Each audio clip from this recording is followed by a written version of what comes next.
Bank of America's first consumer checkpoint of 2024 is out, and it does show some softening. In January, total card spending per household fell by 0.2% year over year.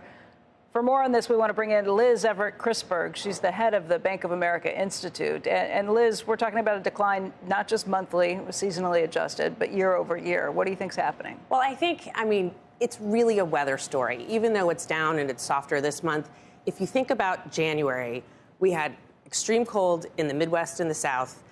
On the East Coast, I don't think it's a little too early for Milli Vanilli, but there was a lot of precipitation on the East Coast.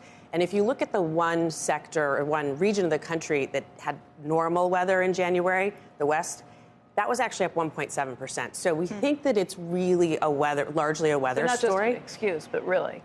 Yeah, and if you look at the daily data, in the second half of January, it started to pick back up. The other thing I would say is if you understand the drivers, it was services spending that really came down. Goods spending was essentially at the same level, down 1.5%. But services, which was up 2.5% in November and December, was only up 1%. And within that, restaurant spending, which had been growing at 3.6%, in January was down 3.2%. People don't go out. So we didn't go out to eat. We didn't get massages. We didn't do anything else. Everything else you're seeing, though, suggests that the consumer is still hanging strong? If I look across the other metrics of consumer health, look at wages. Wage growth continues to be strong.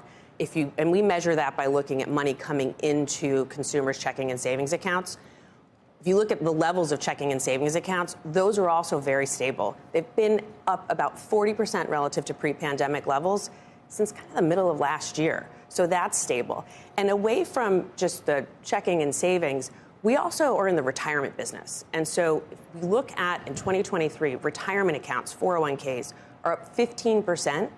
And the thing, that some of that's the market. Some of that's the market. But if you drill into what consumers were doing, 17% of the people who have their 401ks with us increased their contribution rate.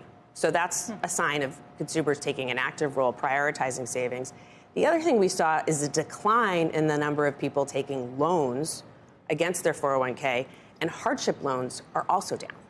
So the Fed is really data dependent right now. Does that suggest that there's not really any reason for the Fed to be cutting rates right now? I mean, the data shows that the consumer should continue to be resilient, right?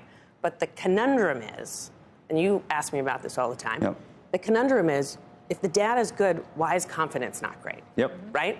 Now, confidence did tick up just a little bit, but when we ask consumers in the latest Bank of America Insight survey, the top concern is inflation, right? Which isn't surprising. What surprised me a bit was the majority of respondents said that inflation was going to be more of an issue in 2024 than in 2023.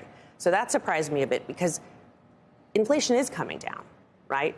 But why is that? Prices are stubborn. Prices are stuck, but I think the other issue is when you think about what makes up inflation, it's a lot of different types of categories, right? But you're not purchasing something in every category every day, every month.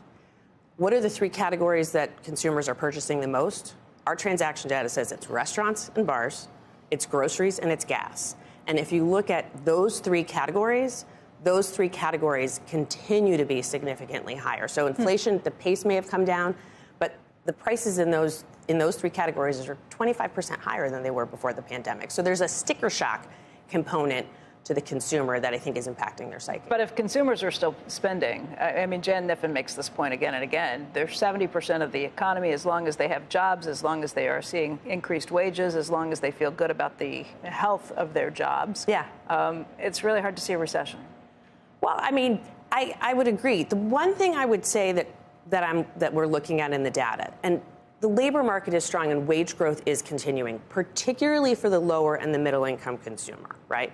But the higher income consumer is seeing negative wage growth. It was down 0.5% in January, second consecutive month of decline. What's higher? Above what level?